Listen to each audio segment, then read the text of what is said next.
Good afternoon. Can you hear me? All right. It's hard to hear it up here. All right.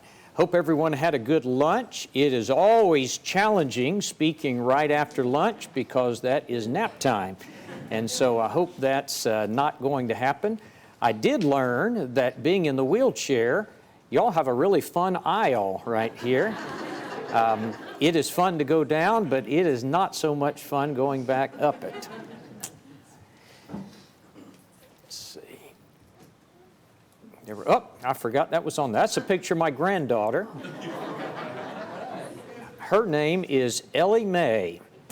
And when my daughter Macy decided to name Ellie, she said, we're going to name her Ellie Mae. And I said, you know what everybody's going to think of? And she said, what? And I said, the TV show? And she said, Andy Griffith? And I said, the Beverly Hillbillies. And she said, Dad, only old people are going to think of that. So if you laughed at that, that means something about you. 3 years ago this week, I started a gospel meeting in Salem, Virginia, at the West Side Church of Christ. Brother Eddie Gilpin was the preacher there at that time. This is a shot of their auditorium. Sherry and I arrived on Saturday night, and we went to Cracker Barrel. I took this picture while we were there. We thought it was going to be a fun week. Preaching, fellowship, time with the brethren. I preached Sunday. Actually, I guess this was Sunday night at Cracker Barrel after I finished preaching. The next morning was May the 6th, and Eddie and Jeannie asked us to come over to their house for lunch. They said they were taking us to a little cafe that was nearby, and we were expecting some sort of a restaurant, so we went in, we visited for a while, and then we went outside, and they said, all right, let's get on the four-wheelers. And I thought, what kind of restaurant are we going to on four-wheelers? But we got on it, and we followed them across their farm to this beautiful area under the trees, and they had lunch set up for us. And Jeannie took this picture. We sat there and had a great lunch. It was beautiful weather, and it was just, you couldn't have asked for a better day. Afterwards, they asked if we would like to take a tour of their property, and Eddie and Jeannie were on the four-wheeler in the front, and Sherry and I were on the four-wheeler in the back. And we toured around the property. We got up to they've had about 100 acres, I think. So we got up to the top, and this was a picture I took from my iPhone. You can't tell it here, but it's really, we're up on a hill and it's looking down. This looks flat, but just beautiful, beautiful area. And then after I took this, Eddie said, would you like me to take a picture of you? And so he took this picture of me and Sherry. Little did I know this was the last picture that we took, because within minutes we flipped the four-wheeler. We started down the hill, and I don't know what happened. Apparently we hit something, and they say that the four-wheeler flipped 4 times. Sherry flew off one direction, and I flew off the other. And when I hit the ground, I broke my back, and I severed my spinal cord. I remember none of this. This is what I've been told. When Eddie got to me, I was on the ground unconscious. They thought I was dead. Sherry said she had flown off another direction, and she was lying on the ground, and she could hear that Eddie kept calling my name, but I wasn't responding. And she said she was praying to God I wasn't dead or not brain damaged. After a bit, she said that I came to, and I still don't remember any of this, but Eddie said that I began to say, I can't feel my legs. And Sherry said at a distance she could hear me groaning. My speech was slurred, and I was hurting. And she said I was saying, I can't breathe. Please move me. Please lift me. But he wouldn't lift me because he was scared he might injure me. So they called an ambulance. The ambulance came, and they quickly realized it was beyond their ability, and so they called a helicopter. And the helicopter medevaced me to Roanoke, Virginia. Once I got there, they determined that I had a broken back, a cracked sternum, a C1, my C1 vertebrae at the base of my skull was broken in several places, and my spinal cord was severed. They fused together 5 of my vertebrae. In fact, this is a shot of my spinal cord. You can see that it is literally broken in half, if you can tell what that is by looking at it. In fact, here is another shot. You can see the rods that they put in my back to fix this. When I woke up in the hospital, I was very confused. The last thing I remember is I was riding on a 4-wheeler and everything was good. And then I woke up in the hospital and the doctor's talking to me. And I said, "Where am I?" And he said, "You're in the hospital. You've been in an accident." And after a minute, I said, "I can't feel my legs." It was the strangest thing. And he said, "You've severed your spinal cord." And I said, "Will I ever walk again?" And he said, "We can't say for sure, but probably not." And I thought it was a dream. And I went back to sleep. And you ever have one of those dreams where something is so horrible and you wake up and then it's over and you're relieved it wasn't a dream? And so I kept going to sleep and I would wake up, and this happened for a day or two, and I finally woke up and I realized that it was true, and I was absolutely devastated. After a few days, they airlifted me to the Shepherd Center in Atlanta, Georgia, and I spent the next 2.5 months there in rehab. In fact, here's a picture someone took of me in the hospital. And then these were some shots in the rehab. As you can see, it was painful rehab. After I had been in the rehab for 2.5 months, about the time that I got out, at polishing the, are y'all familiar with polishing the pulpit? At polishing the pulpit, they asked me to come and talk about my experience, which I did.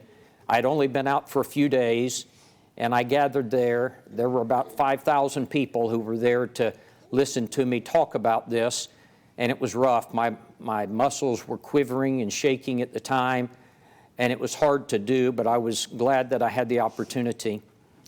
What I'm going to do today is this. I am going to share with you some things that I have learned 3 years out based on my experiences. I'm going to make some observations and some applications. Number 2, I'm going to talk about some benefits of suffering. And then number 3, I'm going to talk about getting through tragedy. First, I want to talk about some observations and applications that I have experienced. The first thing is I've learned that God uses broken people. Before this accident, I was a very confident person. I felt like I could accomplish anything. After the accident, I was filled with doubt. I felt very self-conscious. I told Sherry, I said, "I'll never be offered a good preaching job again. Who's going to want a paraplegic?" But you know, something that I have learned is that God uses broken people. You know, you think about Moses. He was slow of speech. That probably means he stuttered. You think about David. He had all sorts of family problems and the adultery and the murder behind him. You think about Rahab. She was a prostitute. Naomi was a widow. Joseph was abused by his brothers and sold into slavery. Abraham was old. Paul was a Pharisee who killed Christians. I could go on, but God uses broken people. What we must not do is to allow ourselves to think like the one-talent man and become afraid and hide our one talent in the ground. A wise, older Christian brother said to me, he said, "Don, no one has a greater witness than you, one who is broken." And there's a lot of truth in that. Now, he wasn't using it in the denominational sense of witness. What did he mean by that? Do you remember what Satan said to Job in Job chapter 1 and verse 9?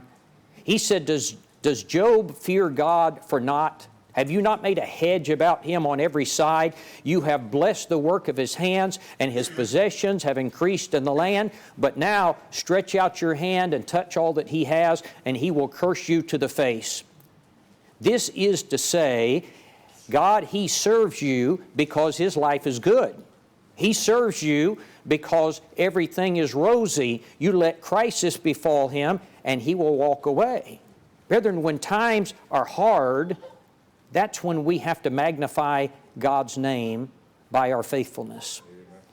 Number 2, I've learned this.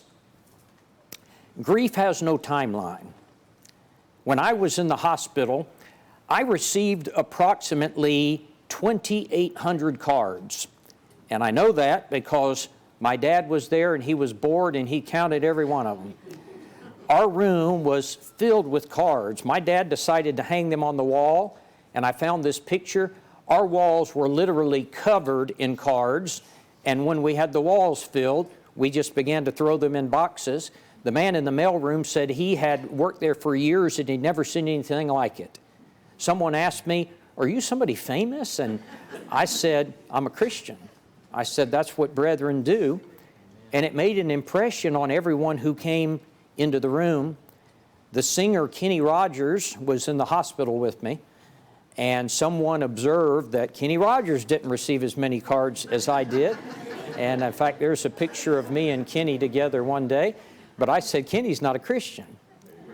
And we tried to see what we could do about that while we were there, but we did not accomplish that.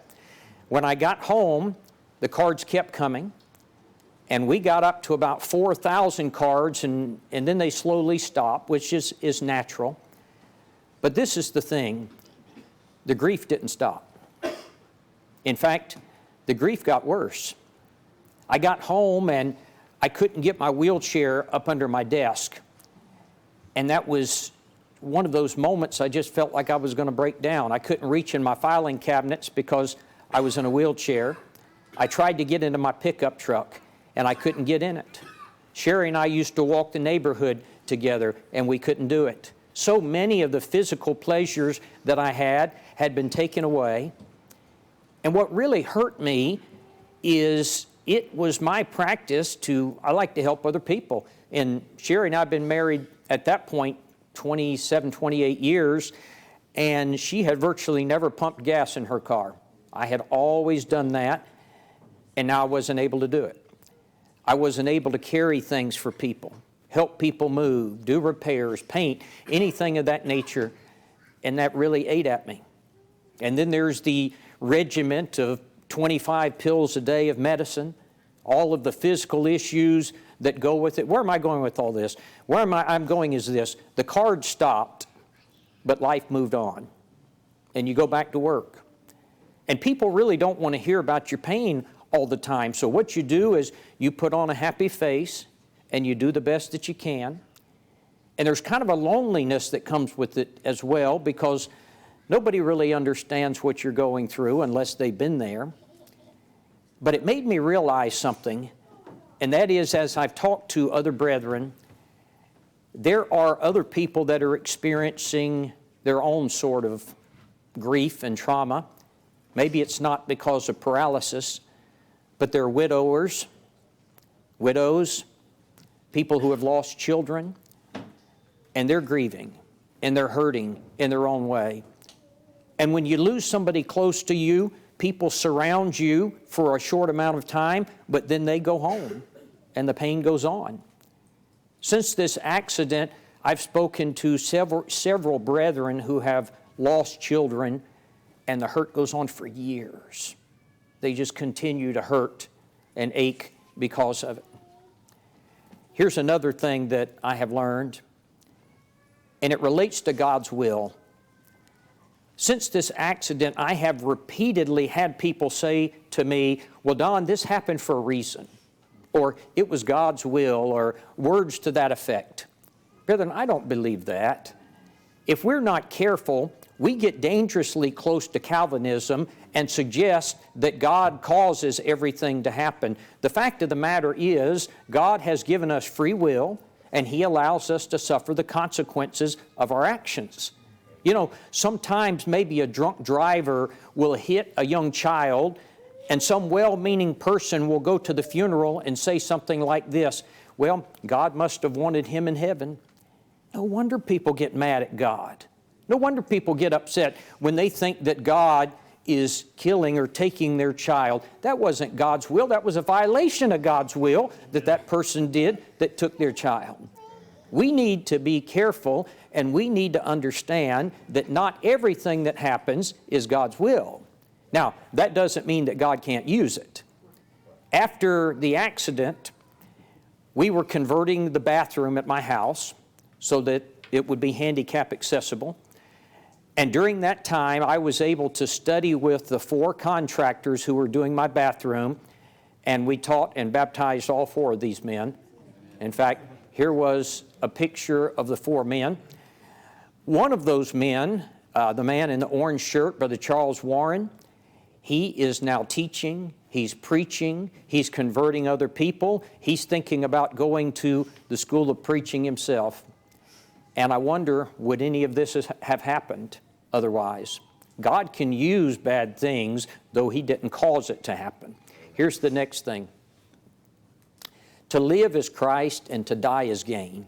Of course, that's Philippians 1:21. I knew that already. But verse 23, Paul says this, "For I am hard-pressed between 2 things, having the desire to depart and to be with Christ, which is far better." Now listen to that, which is far better. I don't think we're persuaded of that many times. To die, he says, is far better. I'm torn between 2 things. He says, because to go be with the Lord is far better. Now, that doesn't mean that Christians should be suicidal, but do we really believe it? He says to die is gain. Brethren, sometimes what I need to do, sometimes I'm at the point that I do everything in the world for this physical life, sometimes over my spiritual life. I'm afraid during COVID we slipped into that we were neglecting spiritual life because we're so concerned about physical life. Christians got to keep their heads on straight about these things. Amen. To live is Christ, and to die is gain. Amen. Here's the next one. I want to talk about the benefits of suffering. I learned some things about suffering during this time. Number 1 is that suffering teaches us to pray. I will admit to you, for at least the first year, I really struggled with my prayers because God wasn't answering me. I begged God. I asked brethren on Facebook all over the country, please pray for me that I can walk again, that I can be healed. And months passed, and nothing changed. I stayed in the same condition. The pain was there day in and day out. The emotional pain is worse than the physical pain. But it caused me to start having doubts. And I'm embarrassed and ashamed to say that, but I started thinking, why is God not answering me? But it caused me to dig and to study prayer more than I ever had before. And I want to share with you some things that have helped me. Number 1 is from 2 Corinthians 12 and verse 7, where the Apostle Paul said, "And lest I should be exalted above measure by the abundance of revelation," he says, "a thorn in the flesh," I don't know what that was, but a thorn in the flesh was given me, a messenger from Satan to buffet me, lest I be exalted above measure. He said, "Concerning this thing, I pleaded the Lord 3 times that it might depart from me." Paul said I had some sort of infirmity, whatever it be. Many people think it was relating to his eyes. I don't know, the Bible doesn't say. But whatever it was, he said, I prayed 3 times that God would remove this, but the answer was no. Why?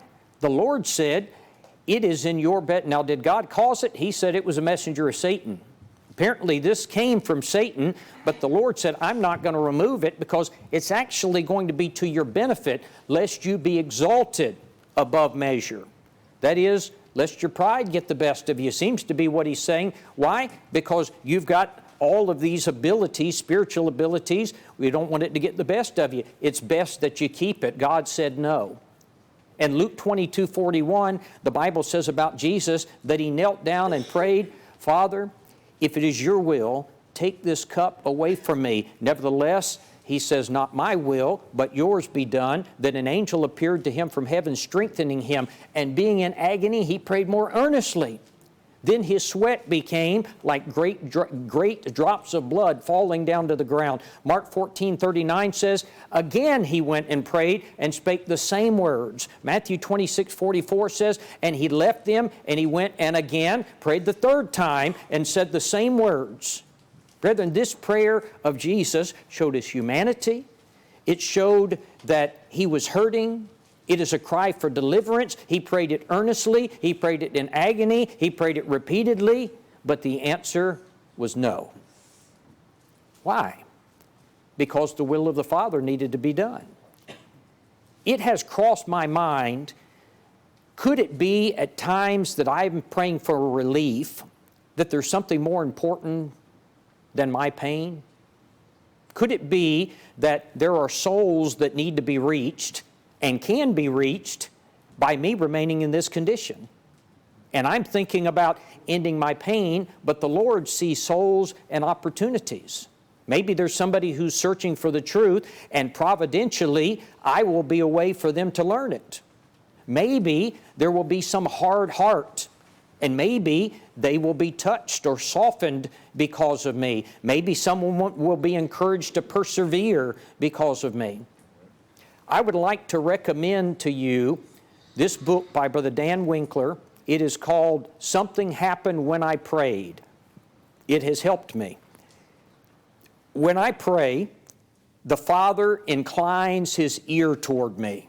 Psalm 86, the Hebrew word for inclined, is a word that carries with it the idea of stretching out, bending over, or bowing toward. Literally what that means is when I pray, God leans toward me to listen. When I pray, the Son of God is at the right hand of God making intercession for me, Hebrews 7:25. That means He's defending me. He's speaking on my behalf as one who has been where I am. When I pray, the Holy Spirit intercedes for me at the throne of God, Romans 8:26 and 27. I've got to when I pray now, I envision what's going on in heaven. I envision the Father leaning toward me and the Son interceding for me and the Holy Spirit actively engaged on my behalf, interceding at the throne of heaven. And this has helped me and strengthened me and given me more confidence than I've ever had in prayer. Another benefit of suffering is that it humbles us. This whole process has greatly humbled me. Before the accident, I was very physically strong. I was financially well off. I had control of my life. At work, I was the boss. When everything is going your way, it is easy to get full of yourself. You're very self-sufficient. But an accident like this makes you realize how much you depend on God. A whole team of highly qualified doctors were not able to do anything for my situation. And it makes you realize how much you depend on God. This accident humbled me in ways I've never been humbled. I watched my 77-year-old dad picking up my lame body and moving me around. And it humbled me. I have had occasions now where I have been at work, I've been going down my ramp, and maybe there's a rock or something at the bottom of the ramp, and when I hit it, it topples my chair and throws me out on the ground, and I've had to have a coworker from GBN pick my body up and put me back in my chair. It's humiliating. It's humbling.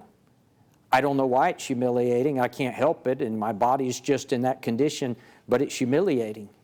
Brethren, when your body is lying there on the ground, it is a hard thing to bear, but there's some benefits to being humbled. James 4 and verse 6, the Bible says God resists the proud, but gives grace to the humble. Next, a benefit of suffering is it makes you sympathetic to other people. Romans 12 and 15 says that we're to weep with those who weep. Galatians chapter 5 and verse 22 says that one of the fruits of the Spirit is kindness. And one thing that this injury has done is it's made me more patient with other people. It's made me want to be perpetually kind to other people. You know, for instance, in the past, I would get so irritated if somebody was pulling out in front of me while I'm driving, and now I'm pulling out slowly in front of people because I'm trying not to sling my wheelchair all over the place. So when somebody does it to me, I'll think maybe they got a wheelchair in the back. I don't know. Makes you think about things differently. And it makes you take things a little more in stride. In fact, on the way here, this 18-wheeler hit the back of our van. You can see it's going to be a few $1,000s in body work. It didn't do anything mechanical. But this guy in this truck hit us, and he came running up to the side door, and I told Sherry, I thought about rolling the window down and saying, I can't feel my legs. But I didn't do it. But you have to take things in stride. And Sherry said, I'm amazed how calmly you've handled everything. You look at things differently. It changes your perspective. It really does. And the things that used to make you so mad and that used to make you upset, you realize they don't matter.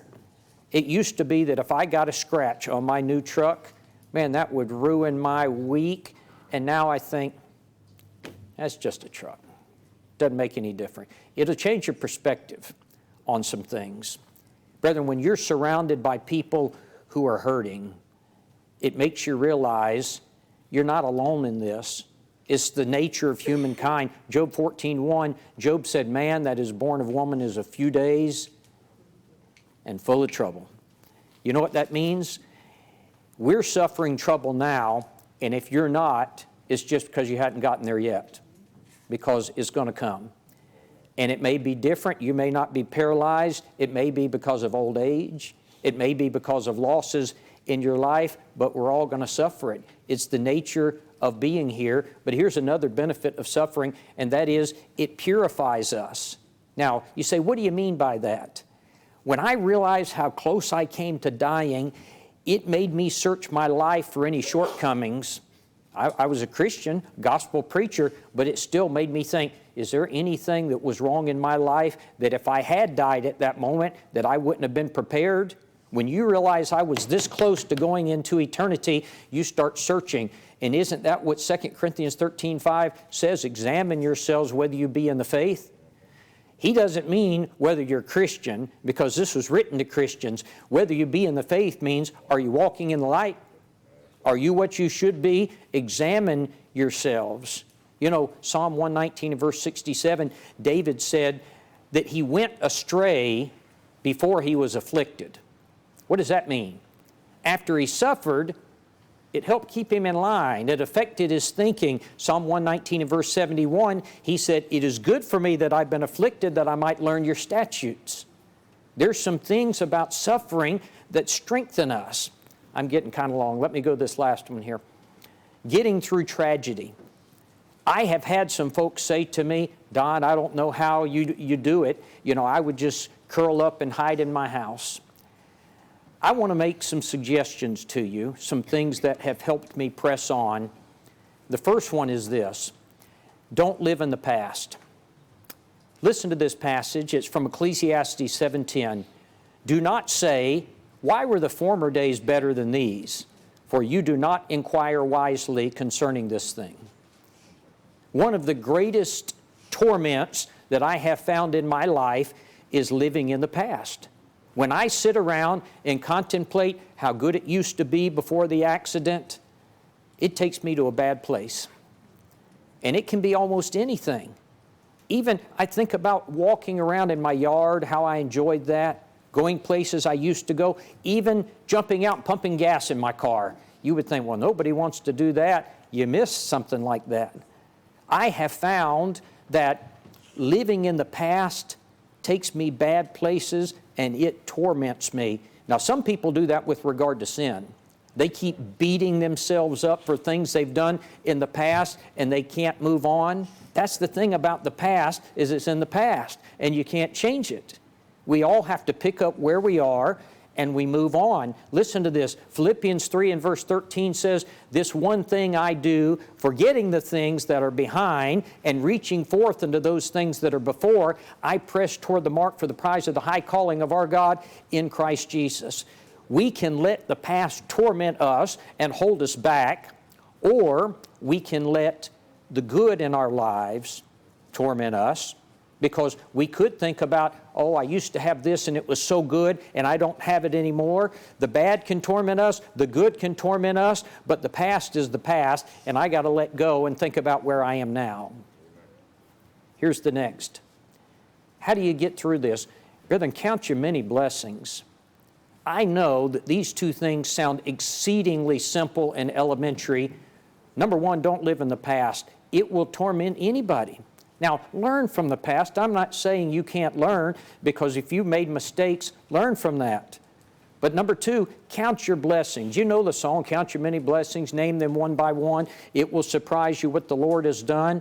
That's Bible. Psalm 103 and verse 2, David said, bless the Lord, O my soul, and don't forget all of His blessings. You know what that means? Count your many blessings. Name them one by one. Some days I find myself thinking, I got it worse than anyone. Who has it worse than I do? I'm a paraplegic. And then other days I think, who has it better than I do? I'm a gospel preacher. I got a wife who has stayed with me and loved me and taken care of me. When I was in the hospital, one of my nurses told me that many people, after an accident like this, their spouses say, I didn't sign up for this, and they leave them.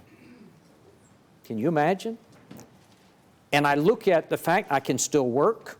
I've got a vehicle that I can drive with my hands. I can still do gospel meetings. I'm still able to earn a living and take care of myself. And I sit back and I think, man, nobody's got it better than I do. See, it's a matter of perspective. Do you focus on the past, or do you count your many blessings? It is a matter of perspective. So much has to do with what we do with our minds. You know, in Numbers chapter 11, God had rescued the children of Israel from Egypt, and He gave them food from heaven. But listen to their attitude. Numbers 11 and verse 4, they said, who will give us meat to eat? We remember, see, they're looking in the past, we remember the fish that we ate freely in Egypt, and the cucumbers and the melons and the leeks and the onions and the garlic, but now our whole being is dried up, and we have nothing except this manna before our eyes. God had given them manna, but they didn't appreciate it. What they thought is, we used to have it so good. We wish we had these other things that we had in our past. Brethren, one thing I know is when we stop counting our bruises and count our blessings, it changes our feelings. Next, how do we get through this? Remember why I'm here. I want to read you a quote from the book, Let This Cup Pass. Jane McWhorter wrote this after her accident, her car accident. She said, we are here to prepare ourselves for life after death. It doesn't matter whether we live 50 years or 100 years. Neither does it matter whether those years are carefree or filled with sorrow. The only consideration of lasting importance is where will we spend eternity. You see, I get to thinking sometimes, I'm so unhappy because I missed my pickup truck. Or I'm so unhappy because I list whatever physical blessing you want to in the blank. And I get to thinking that, and it depresses me. And I'm afraid that all too often we've fallen into the trap of thinking that's why we're here. To fix up my house, to take a vacation, to have a motorcycle, to buy a boat. And that's what makes me happy. And that's what I think life is about. I'm going to have the good life, but you take those things away, and then I'm going to be miserable. I have to remember that's not why I'm here. John 9:4, Jesus said, I must work the works of Him that sent me while it is day, for the night cometh when no man can work. That's why I'm here. How much time did Jesus spend on His yacht? How much time did Jesus spend taking camel tours with His buddies? Or fishing for the big bass to mount on His wall? Now, I'm not saying it's wrong to do those things. I'm just saying that sometimes we lose our focus on why we're here. And so when I remember why I'm really here, it doesn't hurt so bad when I lose those things. Ecclesiastes 12 and verse 13 says, let us hear the conclusion of the whole matter. Fear God and keep His commandments. This is the whole You know, the word duty is added in the King James. Literally it says, fear God and keep His commandments. This is the whole of man. I like it better without duty in there. That means this is the entirety of man. This is why you're here. Here's the next one. How do you get through this? Brethren, Christianity makes all the difference. One day I was in the hospital. It was Father's Day, 2019. Lauren and Casey, that's my second daughter and her husband, they came to visit.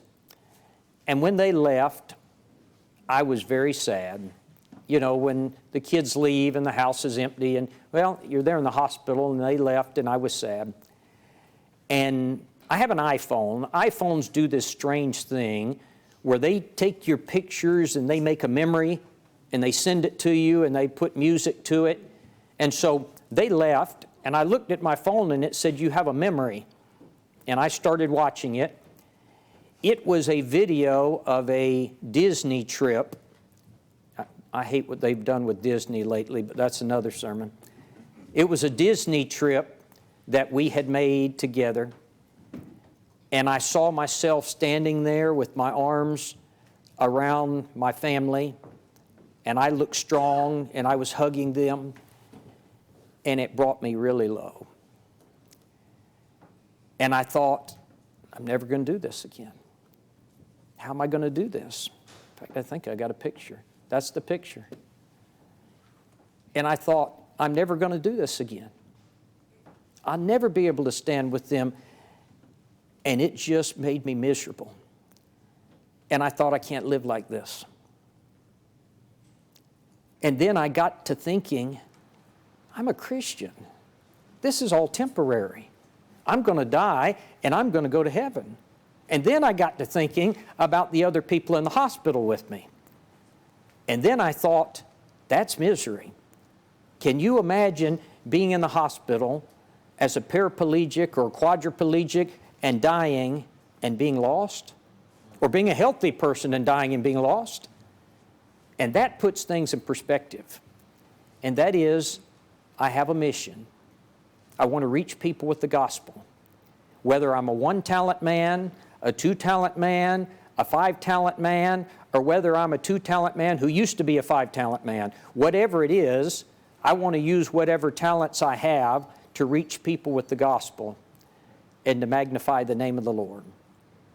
Brethren, if I could trade all of my earthly possessions, if somebody said to me, Don, you give us your house, your cars, all your money in the bank, give us your job, you won't have a physical possession to your name, nothing but the shirt on your back, but you'll be able to walk again and be restored, I'd do it and not even blink my eyes. I wouldn't have to think about it.